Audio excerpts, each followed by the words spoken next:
Bonjour à toutes et à tous, je vous retrouve avec grand plaisir pour une nouvelle vidéo concernant les synchronicités qu'il y a entre le ciel astrologique et ce qui se passe entre les États-Unis et l'Iran.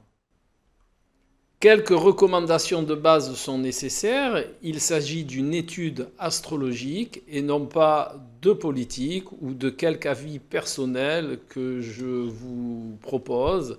C'est vraiment un intérêt astrologique et de ce fait, tout ce qui va être dit dans cette vidéo n'a rapport qu'avec l'astrologie. Il est bien entendu que quand on fait de l'astrologie mondiale, il faut avoir des connaissances en géopolitique. C'est un sujet qui m'intéresse depuis très longtemps, c'est pour ça que je pratique cet art-là. Et que hormis cette synastrie entre le thème des États-Unis et de l'Iran, les interactions autres sont aussi nombreuses. C'est vraiment pour vous montrer comment on peut étudier en astrologie mondiale des influences, des synchronicités entre ce qui se passe dans le ciel astral et sur Terre. Allez, c'est parti. Déjà, il y a une chose intéressante, c'est que les États-Unis et l'Iran, le chiffre de chemin de vie, c'est le même. C'est tous les deux 4.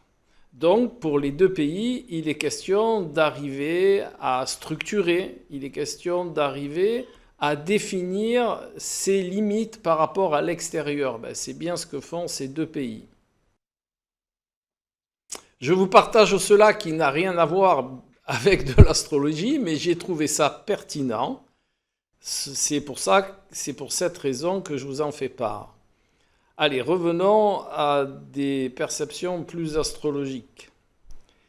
Mais avant ça, il est important de conscientiser que le 4 est associé au carré, et que la spécificité du carré, c'est vraiment cette notion de mon espace intérieur par rapport à l'espace extérieur, et de se construire intérieurement dans cette perception-là. Si ça vous intéresse, je vous ferai une vidéo sur la compréhension du carré par rapport à une personne, par rapport à une individualité. Il faut savoir que l'astrologie mondiale existe et existait bien avant l'astrologie individuelle, parce que tous les régnants s'en servaient et c'est pas officiel, mais beaucoup de régnants à l'heure actuelle s'en servent aussi. Alors voyons un peu ce que ça donne. Nous avons dans cette synastrie pour l'Iran Neptune en 1. Donc Neptune en 1 en astrologie mondiale, c'est l'idéalisme. Le but de l'Iran est de réaliser son idéal. Alors que si on regarde le thème des États-Unis, qui est là à l'intérieur, on voit qu'il y a Pluton en Verseau en maison 1, donc cela va indiquer la plutocratie. C'est un petit peu ce qui correspond actuellement, c'est-à-dire le pouvoir de l'argent, et structuré par rapport au pouvoir de l'argent, puisque Saturne est aussi en maison 1 et fait partie du jeu. De plus, l'on peut considérer il y a 9 degrés d'écart, donc c'est vrai que c'est une conjonction séparante, puisque Saturne s'éloigne de Pluton, c'est la planète la plus rapide, et donc vraiment, le fait que ça se passe en Verseau, eh bien c'est ce que les États-Unis vont chercher à mettre en place au niveau collectif. Et comme on est en astrologie mondiale, même au niveau international, c'est de rechercher ce pouvoir. De plus, si l'on regarde le milieu du ciel, c'est-à-dire la position du pays au niveau international, le milieu du ciel est dans le Scorpion, le maître du Scorpion, c'est Pluton qui se trouve en 1, donc vraiment, l'énergie du pays, c'est d'imposer ça à un collectif le plus large possible, et en astrologie mondiale, comme je vous ai dit, c'est l'international. De plus, il y a la Lune qui est dans la maison 10 en Sagittaire. Le Sagittaire, on peut considérer qu'il représente aussi l'étranger, ce qui est extérieur au pays. Donc les États-Unis, par la Lune, cherchent à avoir une renommée mondiale et c'est ce qui est depuis que les États-Unis sont nés. Il ne faut pas oublier que les États-Unis sont nés de multiples colonisations et de multiples peuples qui sont venus s'installer aux États-Unis. Pour l'Iran, c'est un petit peu différent. L'Iran a sa maison 10 dans le signe de la balance à 0 degré, mais c'est quand même 0 degré, ben c'est le début du signe, et il y a Pluton dans la maison 10 de la balance. Pluton, lui, qui se situe dans le signe de la balance aussi à 18 degrés. Donc cela va donner une certaine main de fer. Ça va occasionner la position, on va dire, dans le monde, la position auquel veut arriver l'Iran, eh bien ça sera cette position d'être un petit peu renfermé sur soi tout en imposant certaines choses. Il y a quand même quelque chose qui est important, c'est que l'Iran, avant, c'était la Perse. La Perse a été une grande civilisation avec beaucoup de connaissances. Et c'est là aussi où Pluton rentre en jeu. Pluton, ne l'oublions pas, c'est pas que le dieu des enfers, c'est aussi le dieu de la richesse. Et donc il y a de la lumière dans ce pays. Ils ont eu de l'art, c'est une civilisation qui a été très importante et de ce fait, elle a une reconnaissance mondiale. On va pas faire un cours d'histoire là, c'est pas le but, mais la Perse s'est bien installée sur la map monde à une époque. Et de plus, on peut le voir très simplement, car l'Iran a un soleil dans le signe du bélier, donc c'est-à-dire qu'il y a eu beaucoup d'actions en maison 4, donc elle a quand même une structure qui a éclairé beaucoup l'international. De plus, pour l'Iran, en y regardant d'un peu plus près, on voit que Jupiter est en maison 8, et Jupiter en maison 8 propose beaucoup de transformations et beaucoup de mouvements dans ce pays. Et en plus, beaucoup de mouvements par rapport à l'étranger, par rapport au niveau international. Et l'Iran cherche à croître, mais elle a beaucoup de mal à y arriver car elle est sous sanction depuis de longues années. Après, on peut voir que l'Iran, ici, a Uranus en maison 11, ce qui indiquerait que ce pays, par rapport à l'international, est perçu un petit peu comme révolutionnaire, est perçu comme un pays qui n'accepte pas l'autorité. Et quand vous vous intéressez vraiment à ce pays, vous vous apercevez que ça correspond bien.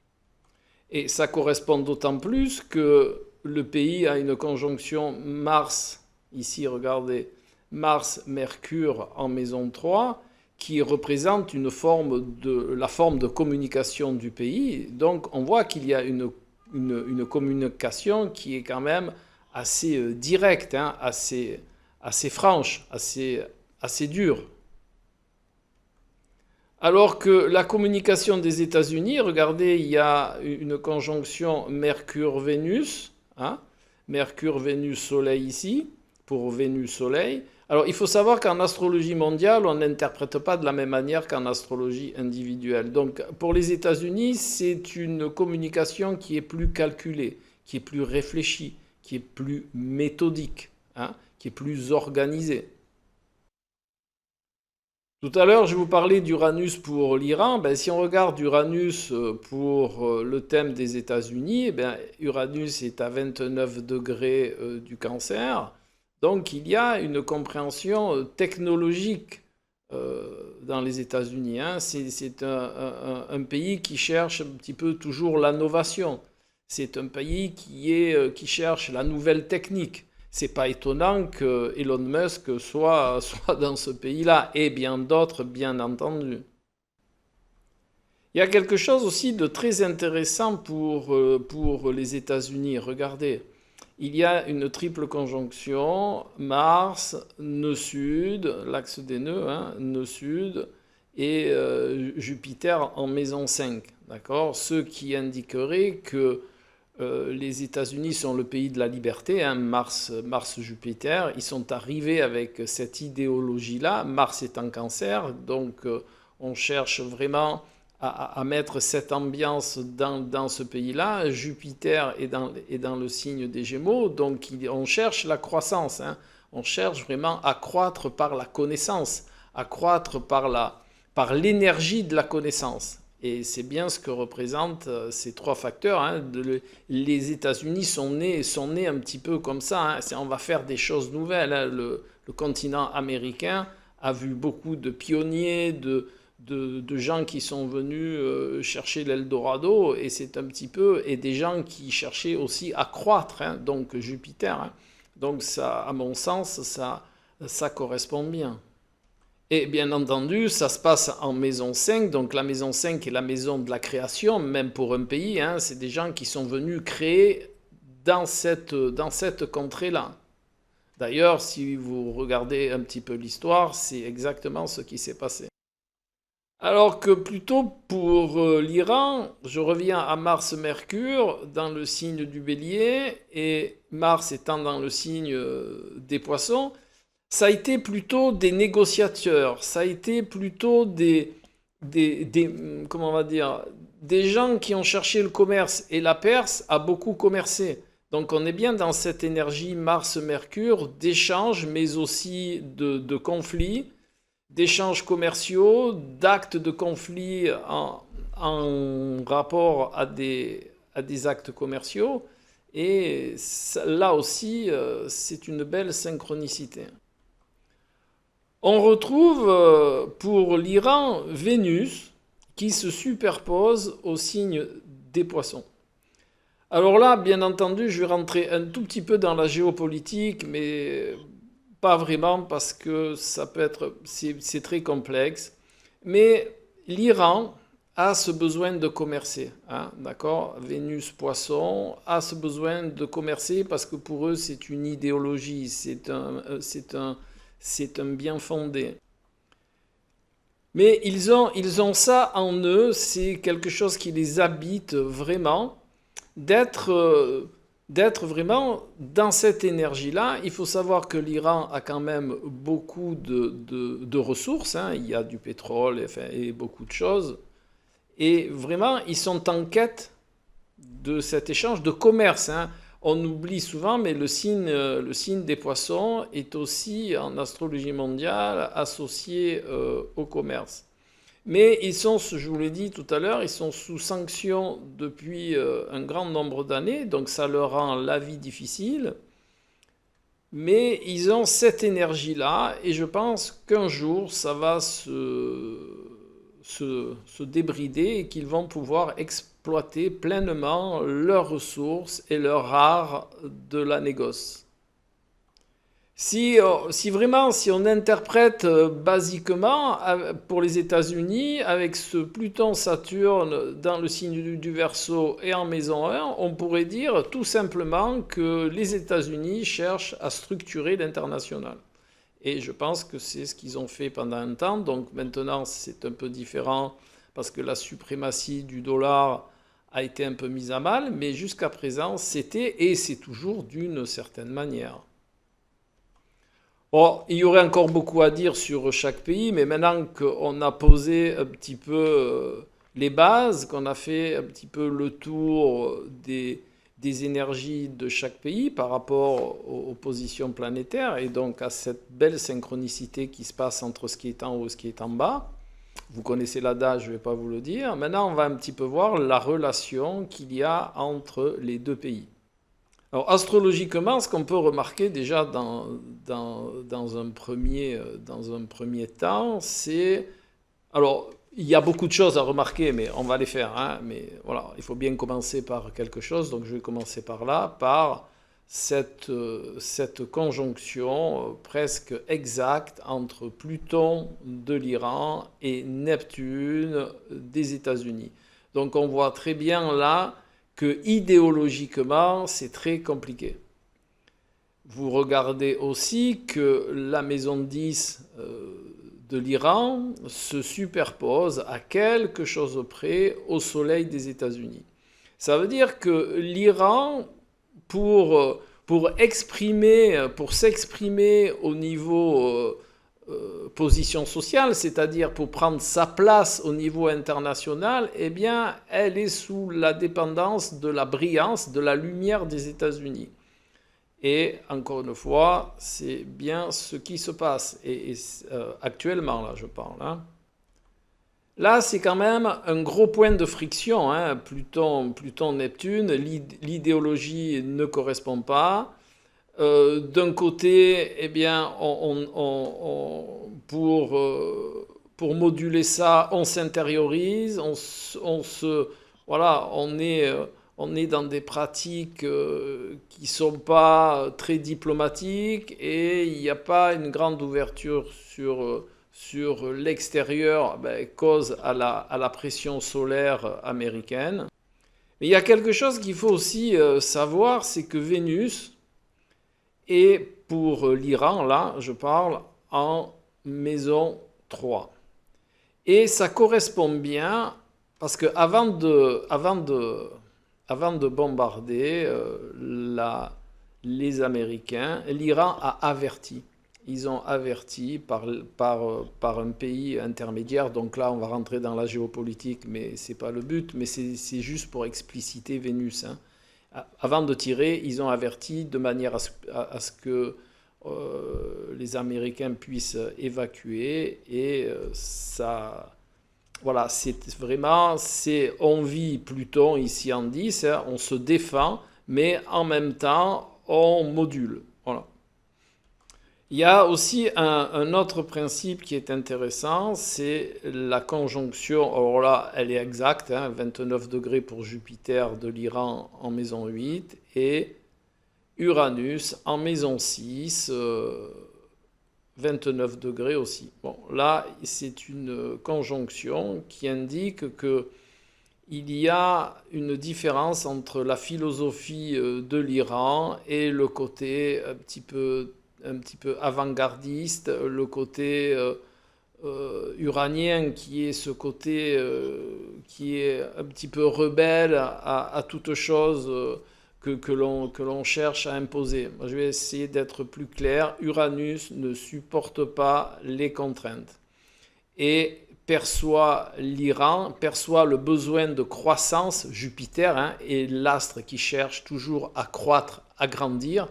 Donc le besoin de grandir et de se transformer, puisque c'est en maison 8, ne convient pas à Uranus qui est en maison 6. Donc en maison 6, dans l'astrologie mondiale, ça correspond à toutes les interactions au quotidien. C'est-à-dire que la vie du pays au quotidien ne supporte pas ce besoin de grandir de l'Iran.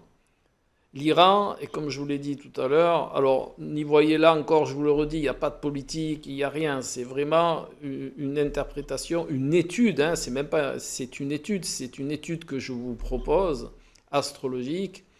Il y a quelque part une entente qui n'est pas perçue de la bonne manière du côté américain.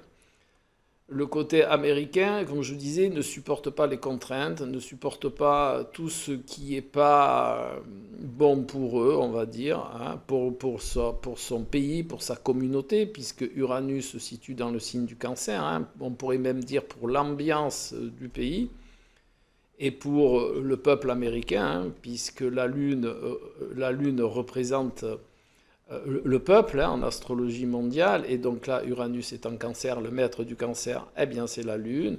Eh bien voilà, pour faire clair, ce besoin de croître de l'Iran n'est pas bien perçu par les États-Unis. Ils considèrent ça comme une embûche à leur perception des choses, et donc ils font ce qu'il faut pour que l'Iran ne puisse pas grandir. Passons à la superposition de l'ascendant de l'Iran par rapport aux États-Unis, puisque je vous parlais de grandir tout ça. Vous voyez bien que l'ascendant de l'Iran se superpose à la maison 10 des États-Unis. Donc ça veut dire que la nature de l'Iran, la maison 1, vient quelque part interférer avec la philosophie américaine, hein, puisque ça se passe dans le signe du Sagittaire, non seulement la philosophie du pays, mais aussi la perception d'équité, aussi la perception de justice, hein, qu'a les États-Unis. C'est ce que représente le Sagittaire en astrologie mondiale. De plus, Neptune aussi est de la partie, mais est conjoint à la maison 11, ici, hein, à la maison 11 des États-Unis. J'entends, Neptune est en maison 1 de l'Iran.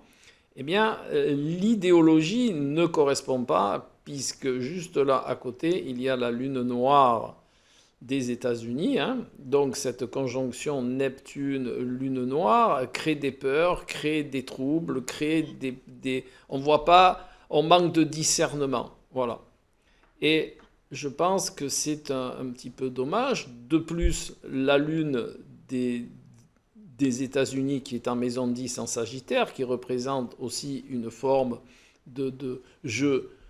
j'essaye de passer ma perception, j'essaye de passer, comment on pourrait dire, ma perception du peuple, ma perception du bien-être du citoyen ne correspond pas à celle de l'Iran, puisque la Lune, si on la superpose au thème de l'Iran, eh bien, elle se met en maison 12, en maison 12 de l'Iran. Donc on voit bien que, si on pourrait dire, si c'était pour un individu, que la sensibilité du pays ne correspond pas à la sensibilité de l'autre pays. Voilà. Il y a des notions un petit peu inconscientes, mais aussi, vous savez, dans cette nature des ressentis du pays qui ne correspond pas. Voilà. De plus, Uranus de l'Iran se superpose à la maison 9.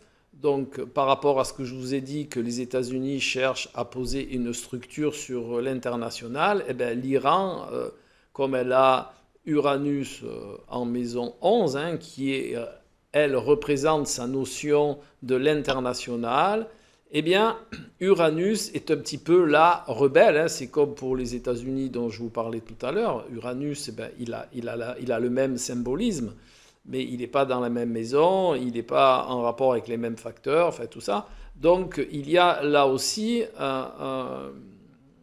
une opposition entre la maison 9, ou la maison 9 des États-Unis qui se situe dans le signe du Scorpion, dont le maître est Pluton. Donc vous rappelez-vous, je vous ai dit que les États-Unis voulaient imposer une structure à l'international. Eh bien, l'Iran, par Uranus, qui se superpose à l'idéologie, on va dire, à l'idéalisme américain, par la maison 11, c'est-à-dire les hautes aspirations américaines, eh bien, l'Iran en est réfractaire et se rebelle quelque part, et les États-Unis perçoivent ce côté rebelle et font ce qu'il faut avec Pluton-Saturne pour structurer et pour contrôler Pluton, cette rébellion.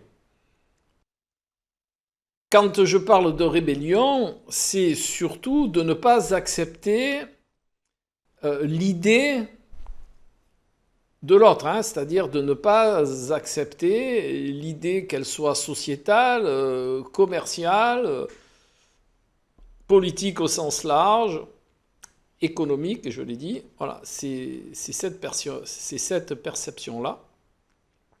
Et si vous regardez bien les deux pays, tout ce bombardement qu'il y a eu, là, on va revenir à quelque chose vraiment d'actuel, eh bien, il a été possible parce que pour les États-Unis, Pluton, Saturne, c'est je vous propose, et quand la proposition n'est pas acceptée, ben, c'est je vous impose. Voilà, je vous impose la structure. Donc forcément, avec Mars et avec Mars en maison 5, eh bien, il y a possibilité de se libérer de l'entrave. Hein. Et de l'autre côté, Mercure-Mars ici est réactif. Hein, d'accord? C'est de la réactivité, Mercure-Mars. Hein. Donc, tu me fais ça, je te fais ça. Voilà. Mais comme je vous ai dit, n'oubliez pas ce que je vous ai dit sur Vénus. Bien entendu, le peu de géopolitique que je vous partage est sourcé. Hein. Vous pouvez vérifier ces informations. Elles sont de notoriété publique. En plus, on perçoit bien ici une opposition du Soleil américain avec ce principe Mars-Mercure. Donc vous voyez bien que la personnalité, c'est-à-dire le besoin de régner, le Soleil, c'est aussi l'autorité, c'est le roi, c'est j'ai besoin de régner, j'ai besoin d'être vu, hein, et qui s'oppose à cette conjonction Mars-Mercure de l'Iran. D'accord? Donc là, on sait que l'entente va être très compliquée. C'est-à-dire, il y en a un qui est très réactif et l'autre, il cherche à imposer sa lumière pour être symbolique. Hein. N'oubliez jamais que l'astrologie est une grille de lecture symbolique. Je pense que des fois, c'est un petit peu oublié et qu'on interprète des symboles. De plus, si vous regardez là aussi la lune de l'Iran en maison 6, c'est-à-dire sa perception quotidienne des choses, est en opposition avec le milieu du ciel américain où il y a aussi la lune. Donc les deux perceptions, non seulement les deux perceptions, mais les deux peuples aussi ont des visées de vie, ont des visées d'essence même de vie qui sont à l'opposé, ne serait-ce que par leur perception de position à l'international, eh bien ça s'oppose et là aussi c'est un facteur de divergence très important. De plus, il y a aussi quelque chose là aussi de très intéressant, c'est la conjonction, hein, elle est proche, elle est à 5 degrés, hein, en gros à 5 degrés, entre Saturne et Mercure. C'est sûr que, alors ça je vous en informe pour ceux qui aiment bien l'astrologie, les aspects en synastrie comme ça sont un peu plus restreints que les aspects pour l'interprétation d'un thème natal, surtout en astrologie mondiale. Donc Saturne, ici, se superpose à peu près à 5 degrés à Mercure des États-Unis, hein, c'est-à-dire Saturne, ici, qui est en maison 9, donc c'est une idéologie, c'est des hautes aspirations pour l'Iran qui sont plus strictes, plus rigoristes, voilà. Et ça se superpose à Mercure des États-Unis, donc Mercure-Saturne... En plus, Mercure des États-Unis est conjoint à Vénus, qui, ce même Vénus, est conjoint appliquant au Soleil.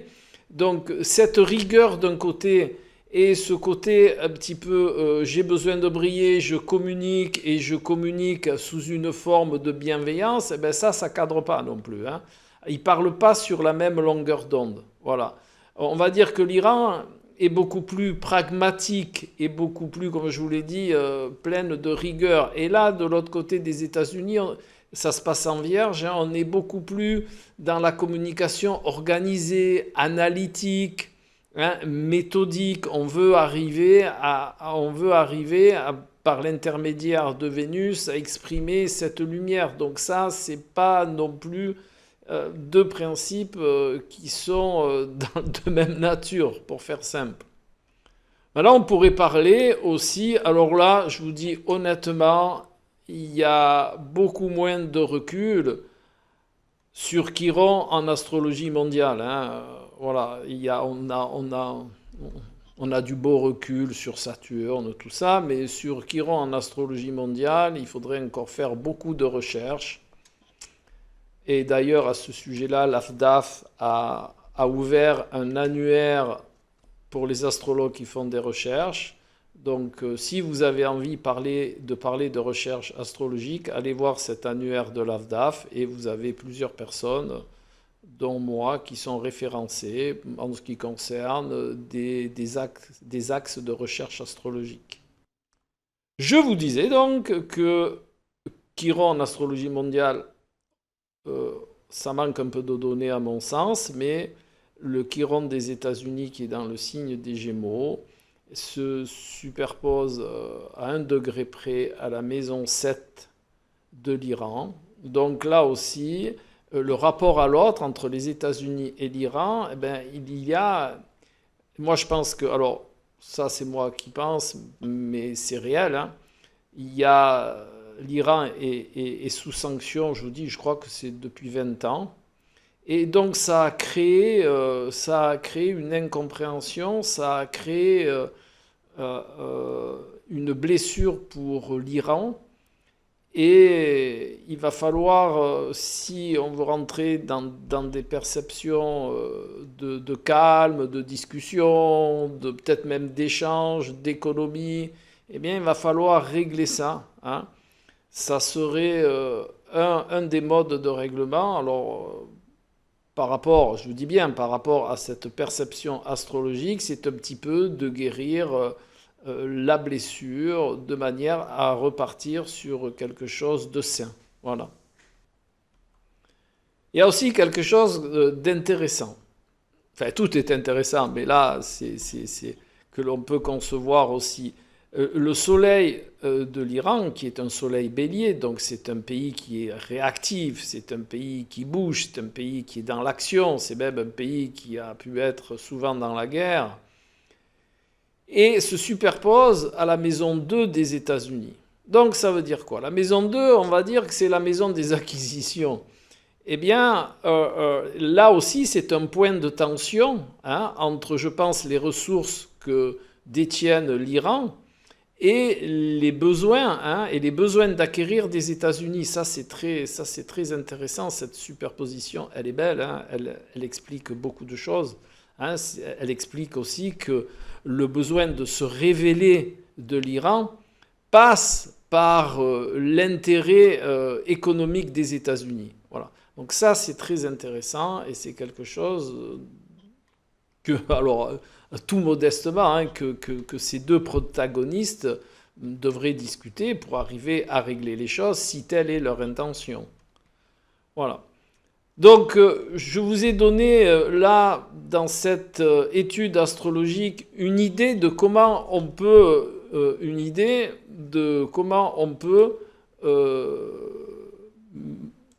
je vais dire, manipuler un petit peu les symboles astrologiques en astrologie mondiale. Oh, j'ai fait une fausse manœuvre, donc ça fait que ça a changé les cartes, tout ça, mais c'est pas grave, hein. De toute façon, là, c'est la fin.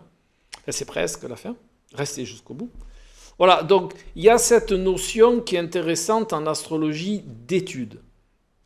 Il y a quelque chose d'autre dont je voulais vous faire part.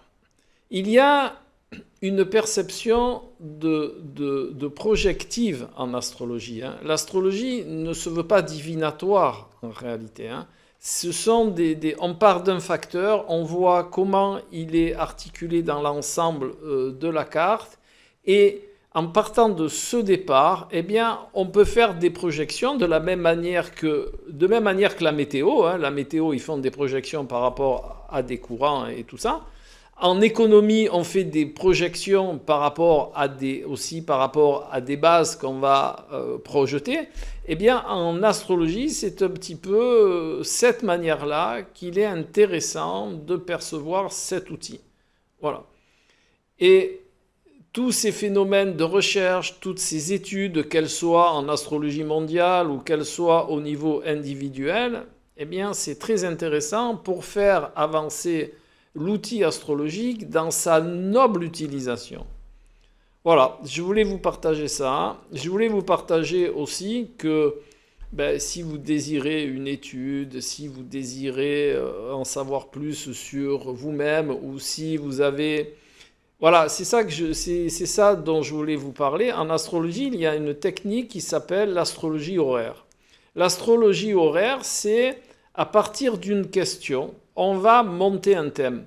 Mais ce n'est pas à partir d'une question n'importe comment. À partir du moment où vous vous posez une question, c'est-à-dire, tiens, aujourd'hui, je sais pas, à 18h, à 18h02, je me suis posé cette question, eh bien, on va établir un thème de manière, c'est comme si c'était un thème de naissance, en réalité, c'est le thème de naissance de la question, et à partir de ce thème-là, on va pouvoir trouver des réponses à la question uniquement qui est posée. C'est quelque chose qui est très intéressant. D'ailleurs, il y a une formation qui va être mise en place sur ce principe-là. Et vraiment, alors ce n'est pas de la divination, entendons-nous bien, hein. On monte une carte de naissance on monte une carte natale pour la naissance de la question. Voilà, et c'est vraiment un domaine que j'expérimente depuis de longues années et ça fonctionne très bien. Donc, il n'est pas forcément utile pour avoir une idée, pour avoir un conseil, pour avoir une stratégie, pour avoir une compréhension, pour avoir des connaissances sur une question très particulière, d'établir le thème natal qui va être plus vaste. Alors là, on a vraiment l'essence, la mise en symbole de la question. Voilà, c'est vraiment quelque chose qui me passionne beaucoup. Voilà, eh bien, passion c'est bien, mais à un moment ou à un autre, il faut arrêter. Et j'espère que vous avez trouvé ça intéressant. Faites-moi part de vos critiques à partir du moment où elles sont constructives. Si c'est pour m'engueuler de je sais pas quoi, de politique ou quoi, c'est même pas la peine. Mais si c'est constructif, si c'est intéressant, ben, j'y répondrai avec grand plaisir. Dites-moi si vous avez le désir vraiment que l'on fasse, enfin, que je vous fasse d'autres études d'astrologie mondiale et de beaucoup d'autres techniques. Envoyez-moi un petit mot si ça vous intéresse. Un pouce en l'air, partagez tout ça, ce que vous savez. Et je vous retrouve tout bientôt pour une nouvelle vidéo. Bye bye!